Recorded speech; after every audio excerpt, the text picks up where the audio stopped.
Cancer सर्वांगीण मार्गदर्शन भाग 31 वैद्य दिलीप गाडगिल पुणे। तो मैं बात कर रहा था कि स्ट्रेस या डिप्रेशन का एक अहम रोल इसमें है और उसके जरिए जो पेशेंट बिगड़ते जाते हैं, मरीज बिगड़ते जाते हैं और अंत में मौत की घाटी उतर जाते हैं, उसका एक मुख्य कारण ये स्ट्रेस या डिप्रेशन है। असमर्थता भयंकराणाम, ये एक आयुर्वेद में अग्नि संग्रह बताया गया है कि भयंकर बातों में जो भय निर्माण करने वाले हैं वो उन बातों में असमर्थता। हम कुछ भी करने के लिए समर्थ नहीं हैं, हम इस रोग से मुक्ति नहीं पाएंगे, ये जो भावना है।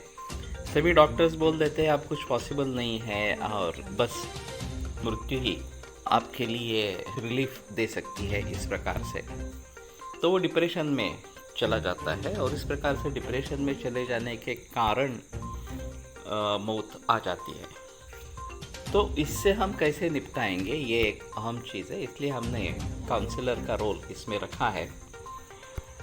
तो इसमें ऐसा है कि किस बात की चिंता लगी रहती है ये ढूंढना जरूरी है।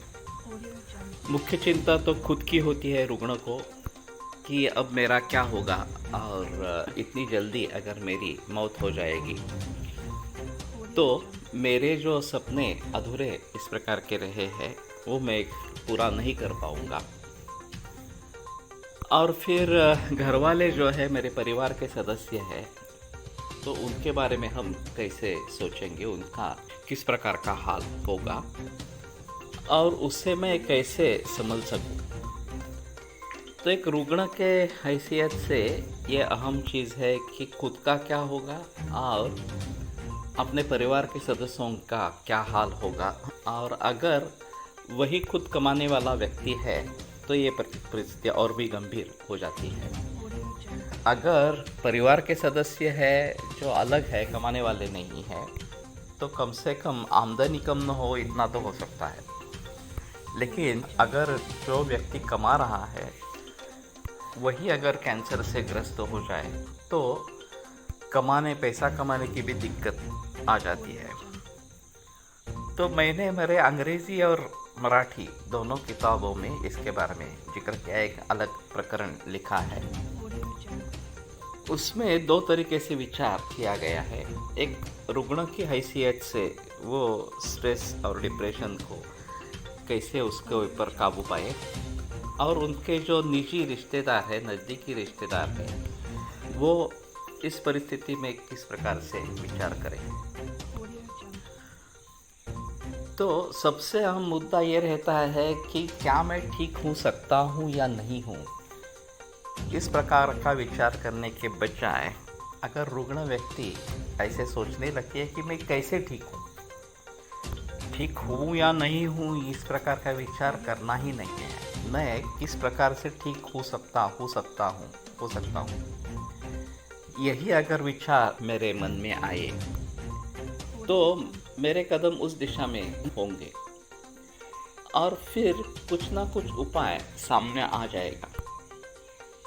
हम जो विचार करते रहते हैं, जो डॉक्टर ने हमें सलाह दी है उसी के आधार पर विचार करते रहते हैं।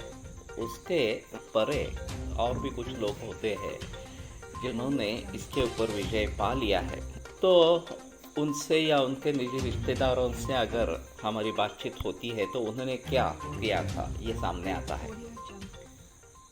अभी ऐसा है कि आयुर्वेद, होम्योपैथी ये सब अल्टरनेटिव या पर्यायी वैद्य कहे जाते हैं, जो वास्तव में पर्यायी नहीं है। कम से कम आयुर्वेद तो भारत में पर्यायी नहीं होना चाहिए। हजारों बरस से आयुर्वेद भारत में है, किंतु जबकि आधुनिक वैद्यक मुख्य वैद्यक बन गया तो उस अपेक्षा से आयुर्वेद पर्यायी वैद्यक बन गया।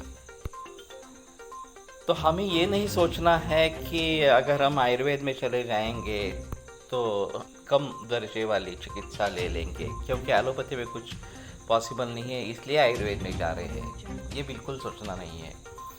आयुर्वेद एक अच्छा साइंस है और उसकी मुझे सहायता लेनी है, इस प्रकार से अगर सोचेंगे तो इसमें से कुछ हद तक बाहर आ सकते हैं।